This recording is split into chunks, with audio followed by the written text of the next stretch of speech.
Hi ಎಲ್ರಿಗೂ ನಮಸ್ಕಾರ. Welcome to day to vlog. ನಾನು ನಿಮ್ಮ ಪ್ರೀತಿಯ ರೇಖಾ. ಇವತ್ತು ಶುಕ್ರವಾರ ಬೆಳಗ್ಗೆ ಬೇಗ ಎದ್ದು ಫ್ರೆಶ್ ಅಪ್ ಆಗಿ ಒಂದು ಗ್ಲಾಸ್ ವಾಟರ್ಗೆ ಒಂದು ಲವಂಗ, ಸ್ವಲ್ಪ ಸೋಂಪು ಕಾಳು, ಸ್ವಲ್ಪ ಜೀರಿಗೆ ಹಾಕಿ ಜೀರಾ ವಾಟರ್ ಮಾಡ್ಕೊಂಡು ಕುಡಿದೆ. ಇದರಿಂದ ಅಸಿಡಿಟಿ, ಗ್ಯಾಸ್ ಪ್ರಾಬ್ಲಮ್ ಅಥವಾ ಹೊಟ್ಟೆ ಇಟ್ಕೊಂಡಿರೋ ಥರ ಏನಾದರೂ ಸಮಸ್ಯೆಗಳಿದ್ದರೆ ಸರಿ ಹೋಗುತ್ತೆ. ತಿಂಡಿಗೆ ನಾನು ಚಪಾತಿ ಮಾಡಿದೆ. ನಮ್ಮಮ್ಮ ಕೋಸಿನ ಪಲ್ಯ ಮಾಡಿದರು. ತಿಂಡಿ ಎಲ್ಲ ತಿಂದಾದಮೇಲೆ ನಾನು ಆಫೀಸ್ ಕೆಲಸ ಶುರು ಮಾಡಿಕೊಂಡೆ.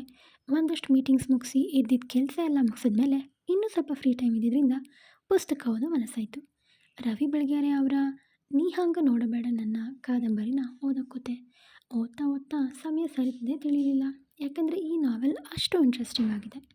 ಸಂಜೆ ರೆಡಿಯಾಗಿ ನಮ್ಮ ಮನೆಯವರೆಲ್ಲ ದೇವಸ್ಥಾನಕ್ಕೆ ಹೋದ್ವಿ. ಕ್ಯೂ ಅಂತೂ ತುಂಬಾ ಉದ್ದ ಇತ್ತು. ಕ್ಯೂ ಅಲ್ಲಿ ನಿಂತು ಒಳಗೆ ಹೋಗಿ ಮಾರಮ್ಮನಿಗೆ ಮಾಡಲಿಕ್ಕೆ ಕೊಟ್ಟು ಎಲ್ರಿಗೂ ಒಳ್ಳೆಯದಾಗಲಿ ಅಂತ ಬೇಡ್ಕೊಂಡ್ವಿ. ನನ್ನ ಈ ದಿನ ಹೀಗಿತ್ತು. ಈ ವಿಡಿಯೋ ಇಷ್ಟ ಆಗಿದ್ದರೆ ಶೇರ್ ಮಾಡಿ, ಸಬ್ಸ್ಕ್ರೈಬ್ ಮಾಡಿ ಹಾಗೂ ಲೈಕ್ ಮಾಡಿ. Thank you.